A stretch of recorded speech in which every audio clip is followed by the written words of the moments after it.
Greetings and beyond the new, ladies and gentlemen. My name is Dermy Wormy, and I'm back with yet another video. And how many of you guys remember the Black Panther video game announced back in July of 2023? Yeah, I'm not gonna imagine a whole lot of you actually know about this game, mainly because it was being developed by the newly minted EA subsidiary Cliffhanger Games, and it's brand new. Not a whole lot going on there. Not a whole lot to try to figure out how this is gonna all work out. All you know is it's associated with EA, so microtransactions up the wazoo.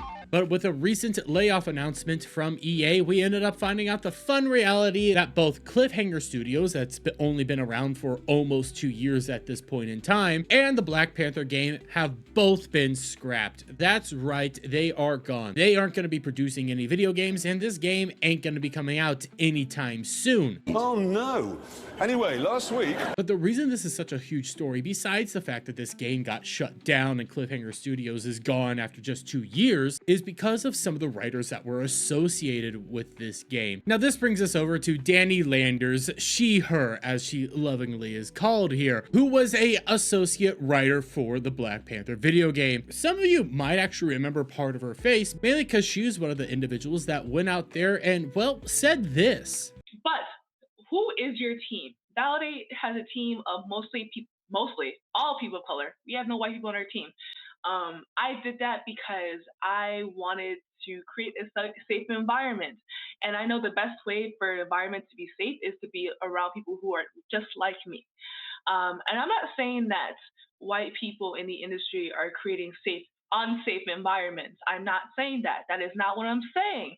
I am saying that sometimes it is hard to work with white people because they think that something may be okay, but it was really a microaggression. And no one wants to deal with that while they're trying to make a game that they love. That's right, ladies and gentlemen. Danny here is a very proud racist individual who would only ever hire POCs, mainly queer POCs, in order to work on her particular video game, Validate, which was all about a bunch of queer POC people validating each other over and over again. You gotta be kidding me! No wonder this game only ever saw 80 people actually playing it. It was an atrocious idea from the get-go and only targeted a very small demographic of individuals, which is really shocking to see considering that this game was over on Kickstarter and saw 1,600 individuals pledge money to it, and it openly got over $47,000 to even develop this game. Jesus Christ, if I would have known that I could have made that much money off of trying to produce some sort of pandering game to some sort of underrepresented demographic, I would have made millions by now. But this is what Danny's known for, and more people ended up finding out about this basically March 2024 when Libs of TikTok tweeted out about it. And after Libs of TikTok tweeted out about this, we ended up discovering that Danny wanted to try to justify her actual points here. Okay, let's address this.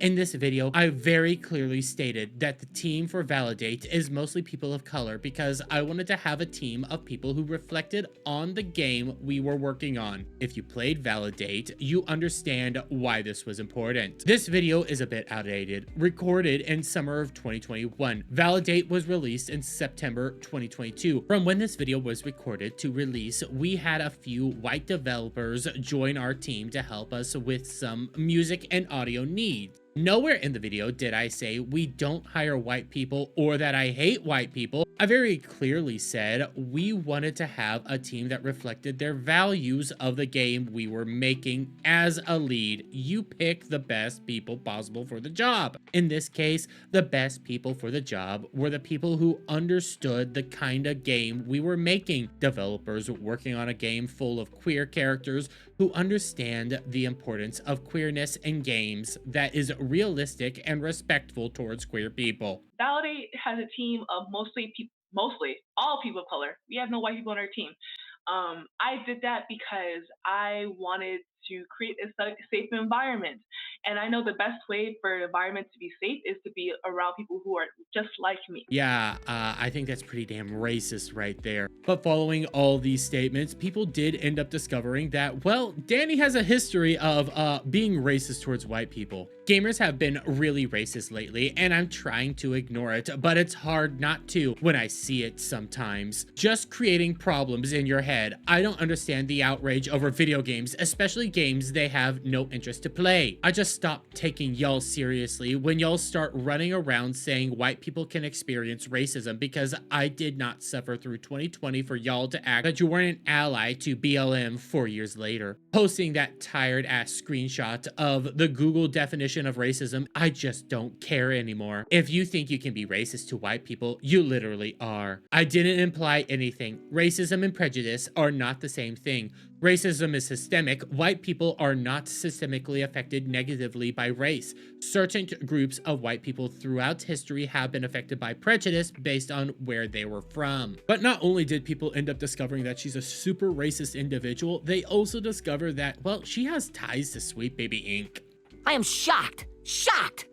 Well, not that shocked. But these issues weren't just associated with Danny over here. We could go over to the senior writer, Alexa Ray Courier. Now she works over at Gearbox, ladies and gentlemen. How's Borderlands 4 looking for you guys? But that's besides the point. What's really important is that our former senior writer here for Black Panther actually went out and tweeted this out in response to Alyssa Mercante. I don't support all gamers. Most of you are bigots. Alexa Ray Courier, need this on a shirt. You're a dumbass. That's right, ladies and gentlemen. Our lovely former senior writer over here openly thinks that all gamers are bigots. So when you end up seeing EA come out here and cancel this game, yes, it might have just been in development for 2 years from a brand new studio and we didn't really get to see a whole lot from it. It's really not surprising. We ended up knowing what the developers were like going into this game. We knew so much about them that it was already unsettling to say the least. So when it came to anything going on with this game, people were always gonna be turned off by it. People weren't gonna go out there and purchase this game. Heck, people are more shocked that this studio even got shut down, mainly because everybody that worked there had all the correct opinions. But this is a product of the modern era.